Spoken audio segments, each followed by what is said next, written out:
नमस्कार दोस्तों, मैं हूं ममता तिवारी और आप सभी का स्वागत करती हूं मेरे चैनल ममताज वे में।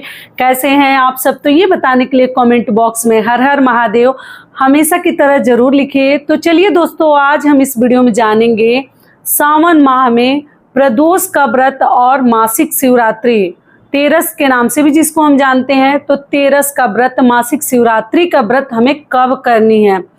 शिवरात्रि के दिन, तेरस के दिन सुबह से लेकर और पारण तक के संपूर्ण नियम विधि इस वीडियो में बताऊंगी और किन किन बातों का ध्यान रखनी है। ध्यान पूर्वक सभी बातें आप लोग समझ लीजिएगा। तो चलिए वीडियो को शुरू करते हैं। इससे पहले दोस्तों, अगर आपको मेरा वीडियो पसंद आता है तो प्लीज आप मेरे चैनल को सब्सक्राइब कर दीजिएगा, बेल आइकन को प्रेस कर दीजिएगा, जिससे कि मेरे वीडियो के नए नोटिफिकेशन आप सभी के पास सबसे पहले पहुंचे। तो चलिए शुरू करते हैं और सभी महत्वपूर्ण नियम विधि जान लेते हैं। तो सबसे पहले दोस्तों आपको बता दूं, सावन का पावन और पवित्र महीना आप लोग को मालूम ही है कि चल ही रहा है। और जो भी व्रत शिव जी का आप लोगों को स्टार्ट करनी है, प्रारंभ करनी है, आप लोग सावन से शुरू कर सकते हैं। और सावन महीने में प्रदोष का व्रत हो या शिवरात्रि का व्रत हो, मासिक शिवरात्रि का, बहुत अधिक मतलब महत्वपूर्ण माना गया है। बाकी किसी माह में आप करें या ना करें, अगर सावन में आप लोग प्रदोष का व्रत करती हैं तो अगर कर लें, और अगर शिवरात्रि का व्रत कर ले तो अति उत्तम माना जाएगा। साल में आप कोई करे ना करे, सावन का अगर कर लेते हैं तो बहुत अधिक आपको जैसे लाभ मिलेगा, पुण्य मिलेगा। तो आप लोग देख लीजिएगा। तो सबसे पहले दोस्तों आपको बता दूं, सावन सोमवार व्रत और एकादशी, कामदा एकादशी का व्रत एक ही दिन पड़ा है। आप लोगों को मैं वीडियो दे ही चुकी हूँ। तो जो सोमवार का व्रत करेंगे उस दिन कर लेंगे। मान लीजिए जिनको मान लीजिए अगले दिन ही प्रदोष का भी व्रत पड़ जा रहा है, तो फिर आप लोग पूछेंगे कि और उसके अगले दिन तेरस का पड़ जा रहा है, मतलब यानी कि शिवरात्रि का, तो तीनों दिन लगातार व्रत है। सावन सोमवार का भी, प्रदोष का भी और तेरस का भी, और इधर एकादशी का भी। तो लगातार व्रत मत कीजिएगा, कोई एक आप लोग स्किप भी कर सकते हैं। मान लीजिए कि नहीं रहा जाता है, जिनसे किया जाता है मैं उनको मना नहीं कर रही हूँ, 2-2 दिन अगर रख सकते हैं तो आप लोग रख लीजिएगा। नहीं रहा जाता, तबीयत खराब होने का चांस है, तो आप लोग कोई एक कर सकते हैं। सोमवार का छोड़ सकते हैं और आप लोग चाहे तो प्रदोष का कर सकते हैं या तेरस का कर सकते हैं। अगर दोनों करना चाहते हैं तो कर लीजिएगा, बातों को ध्यान से समझिएगा। और जो एकादशी का करेंगे वो तो अपना करेंगे ही सोमवार के दिन 21 तारीख को। तो लगातार व्रत पड़ा है 21, 22, 23 और 21 तारीख को सोमवार है। 22 तारीख को भौम प्रदोष कहा जाता है, मंगलवार के दिन पड़ा है। और 23 तारीख को बुधवार के दिन मासिक शिवरात्रि का व्रत पड़ा है। तो आप लोग अपना डिसीजन खुद ले लीजिएगा कि आपको कैसे करनी है। ये क्लियर हो गया। तो आप लोग 21 जुलाई को सावन सोमवार का, 22 जुलाई को भौम प्रदोष का और 23 जुलाई को यानी कि बुधवार को हम शिवरात्रि का, मासिक शिवरात्रि तेरस का व्रत करेंगे। जो लोग पहली बार उठाना चाहते हैं आप लोग उठा लीजिएगा। अब चलिए सुबह से लेकर और अगले दिन पारण तक के संपूर्ण नियम विधि आपको बता दे रही हूँ। तो आपको बता दूं, आप प्रदोष का व्रत रखें या आप तेरस का व्रत रखें, दोनों तो शिव जी का ही व्रत है। केवल इतना ही अंतर होता है कि प्रदोष का जो व्रत है ना, वो हम शाम को भगवान का पूजा करते हैं, शिव जी का प्रदोष व्रत में प्रदोष काल में किया जाता है। और तेरस जो सावन का है, तो आप चाहे तो 4 पहर में भी पूजा कर सकते हैं। 4 पहर का क्या टाइमिंग है मैं यहाँ लगा दूंगी, आप लोग उसके अनुसार भी कर सकते हैं। 4 पहर में भी लोग जल ढालते हैं, मन्नत वगैरह करते हैं, तो आप देख लीजिएगा। आप अगर करना चाहे तो कर सकते हैं, या आप लोग केवल सुबह सुबह भी पूजा कर सकते हैं। तो व्रत के दिन आपको मालूम ही है, सुबह सवेरे जितना ही जल्द हम उठ जाएंगे उतना ही जल्द पूजा पाठ करके चाय वगैरह पी सकते हैं। अगर नहीं रहा जाता है तो आप लोग जल ग्रहण करके चाय पी कर भी भगवान की पूजा कीजिएगा। तबीयत अगर खराब है, मान लीजिए नहीं हो पा रहा है, उतना देर नहीं भूखे प्यासे रह सकते, तो चाय वगैरह आप लोग पी सकते हैं। ये क्लियर हो गया। दूसरा क्या है कि उसके बाद से अगर रहा जाता है तो कोशिश करें कि भगवान का अभिषेक करके घर में करे तो भी, मंदिर में करे तो भी आप लोग पूजा पाठ करके ही जल ग्रहण कीजिए। रहा जाता है तब, नहीं रहा जाता है तो कोई जबरदस्ती नहीं है। ये हो गया। दूसरी चीज क्या है कि हम भगवान का विधि विधान से पूजा करेंगे। देखिए, तेरस के दिन, त्रयोदशी के दिन आप लोग चाहें तो अपने घर में पार्थिव शिवलिंग बनाकर भी पूजा कर सकते हैं, रुद्र अभिषेक करवा सकते हैं, रुद्र बना सकते हैं।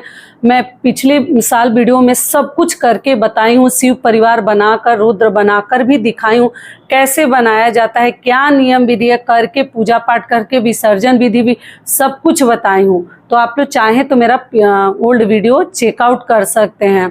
और अगर मान लीजिए उतना सब नहीं कर सकते तो आप केवल मिट्टी से शिवलिंग बनाकर उस दिन शिवरात्रि के दिन बहुत ही अच्छा होता है, मिट्टी का अगर पार्थिव शिवलिंग बनाकर हम पूजा करें तब। घर में भी आप लोग पार्थिव शिवलिंग बनाकर भी कर सकते हैं और साथ में मंदिर भी जा सकते हैं। तेरस के दिन जरूर ये कार्य आप लोग कीजिएगा। मैं बताई ही हूँ कितना इजी है, गमले में बनाकर और पूजा पाठ करके उसी में विसर्जन भी कर देनी है। सब कुछ तो करके अभी कुछ दिन पहले ही वीडियो डाली हूँ, तो आप लोग उस विधि से कर लीजिएगा। और शिवलिंग का चढ़ा हुआ प्रसाद हमें नहीं खानी है, इस बात का ध्यान रखिएगा आप लोग। घर का भी हो या मंदिर का भी हो, कोशिश करें कि ना करें। और जिनके पास शिवलिंग है, आप लोग पूछे दीदी हमारे पास शिवलिंग है अगर पत्थर का, मतलब जो तीर्थ स्थल से हम लेकर आते हैं, तो वैसा है तो क्या करें, तो उनकी भी पूजा आप लोग कर सकते हैं। थाली में रखकर, पात्र में रखकर पूजा पाठ कर लीजिए। अगर सुबह पूजा करते हैं तो शाम को आप लोग विसर्जन कीजिएगा, जो भी उसमें फूल बेलपत्र और जो भी सामग्री है। अगर शाम को करते हैं तो अगले दिन आपको विसर्जन करनी है। और गमला में है तब तो दिक्कत ही नहीं है, जब उसी में विसर्जन करनी है तो दीपक जब शांत हो जाता है, जब ठंडा हो जाता है तभी कर दीजिएगा, दीपक शांत होने के बाद। लेकिन मान लीजिएगा अगर कहीं अन्य स्थान पर आपको लेके जाना है तो सुबह करते हैं तो शाम को आपको विसर्जन करनी है, मतलब 4 बजे से पहले ही कर लीजिएगा, संध्या के समय नहीं। और शाम को अगर पूजा पाठ करते हैं प्रदोष काल में तो अगले दिन हम विसर्जन करते हैं, रात्रि में विसर्जन मत कीजिएगा, इस बात का आप लोग ध्यान रखिएगा। ये हो गया। और देखिए मेहंदी वगैरह आप लोग जरूर लगा लीजिएगा, मैं भी अभी नहीं लगाई हूँ। और अगला आप लोगों का प्रश्न है कि मैं बोली हूँ श्रृंगार वगैरह करके शिव जी की पूजा करने के लिए, तो आप लोग पूछे हैं कि दीदी उतना सुबह उतना सब श्रृंगार हम नहीं कर पाते हैं तो क्या कोई दोष लगेगा? जी नहीं, जितना होता है उतना कर लीजिए, लेकिन कोशिश कीजिएगा कि महावर लगाकर अगर शिव जी की पूजा करें तो ज़्यादा बेहतर है। हो जाए तो अच्छी बात है, अगर नहीं हो पाता है तो मंदिर से वापस आने के बाद भी आप लोग लगा सकते हैं, ठीक है। और ज़्यादा ज्वेलरी वगैरह पहनकर मत जाइएगा, बार बार समझा रही हूँ, क्योंकि हमारे रिलेटिव में मतलब घटना ऐसा सुनने को मिला है, तो मत जाइएगा, मन खराब हो जाता है अगर ऐसे सब हो जाता है तो। वैसे आपका सोसाइटी है तभी पहने, वरना पहनकर ना जाए। ये हो गया। उसके बाद से शिव जी की विधि विधान से हम घर में भी पूजा करेंगे और बाहर मतलब शिवालय में भी जाकर हम कर सकते हैं। जिस भी विधि से आप सक्षम है आप कर सकते हैं। और गर्भवती महिलाएं शिवलिंग को स्पर्श नहीं करेंगी। अगर आपके यहाँ किया जाता है तो आप लोग कीजिएगा, मेरा जो मतलब हम लोग जो देखते आए हैं वो मैं आपको बता दी हूँ। फोटो प्रतिमा से आप लोग पूजा पाठ कर सकते हैं, मंदिर जा सकते हैं, दूर से प्रणाम कर सकते हैं। आप लोग ये भी पूछी हैं। ये हो गया। और पहली बार शिवरात्रि का व्रत जिनको उठाना है उठा सकती हैं, मासिक शिवरात्रि का या प्रदोष का, क्योंकि इससे पावन और पवित्र दिन सावन का ही महीना आप लोग को मालूम ही है, तो उठा सकते हैं। चलिए अब आगे जान लेते हैं। उसके बाद से आकर अपने पति परमेश्वर जी को प्रणाम कर लेनी है। घर में है तब, दूर है तो फोन वगैरह से भी कर सकते हैं, शाम को आएंगे तो भी कर सकते हैं। और मान लीजिए जिनसे व्रत नहीं रहा जाता, एक आप लोगों का ये भी प्रश्न है कि दीदी रात में क्या भोजन कर सकते हैं, तो देखिए पूजा पाठ करके आप लोग फलाहार कर लीजिए। फलाहार में जो भी आपको भगवान ने दिया है, अपना जैसी शक्ति है वैसा कर लीजिए। और जिनसे नहीं रहा जाता, या मान लीजिए जो एक समय भोजन करते हैं, शाम को आप लोग खीर पूड़ी बनाकर खा सकते हैं, मीठा भोजन कीजिएगा। शाम को खीर पूड़ी बनाकर खा सकते हैं। कुछ लोग मीठा भोजन कर लेते हैं, या गुड़ और पराठा खा सकते हैं, पूड़ी और सेवइयाँ खा सकते हैं, देख लीजिएगा। एक समय भोजन कर सकते हैं अगर नहीं रहा जाता है तो। नमक तो नहीं खाते, लेकिन कुछ लोगों के साथ कुछ परेशानी है तब आप लोग नमक खा सकते हैं। सारी बातें क्लियर हो गई। और भगवान को आप लोग मालूम ही है, धतूर, बेलपत्र, बेल जो भी मिल जाता है, आंकड़े का फूल जितना मिल जाता है सब कुछ चढ़ाकर पूजा कीजिए। अगर नहीं मिलता है तो उसके बिना भी आप लोग केवल अक्षत, पुष्प, एक बेलपत्र मिल जाए वो, और चंदन, इन सभी चीज़ों के साथ दूध मिल जाता है तो अच्छी बात है, नहीं मिलता है तो कोई बात नहीं। फ्रिज का रखा हुआ भी कच्चा दूध आप लोग चढ़ा सकते हैं। आप लोगों का ये प्रश्न आया था, तो जी एक दिन पहले भी लेकर आप फूल, बेलपत्र, दूध रख सकते हैं अगले दिन सुबह सुबह जाने के लिए। सारी बातें समझ में आ गई। और माता को भी प्रणाम करके पूजा पाठ करके उंगली अपने मांग में भर लीजिएगा सिंदूर वगैरह लगाकर। और जिनको भी साड़ी कपड़ा और चूड़ी बिंदी ये सब चढ़ानी है शिवरात्रि के दिन भी आप लोग चढ़ा सकते हैं। जो प्रदोष का व्रत करते हैं वो प्रदोष के दिन चढ़ा लेंगे। तो आशा करती हूँ आप लोगों को सारी बातें मेरी समझ में आ रही होगी। और दोस्तों आप सभी से एक छोटी सी रिक्वेस्ट है, अगर वीडियो पसंद आता है तो चैनल को पक्का सब्सक्राइब कर दीजिएगा और वीडियो को लाइक कर दीजिएगा, क्योंकि आपके एक छोटी सी लाइक से हमें बहुत अधिक हिम्मत और प्रेरणा मिलती है। तो जरूर कीजिएगा, बिल्कुल मत भूलिएगा।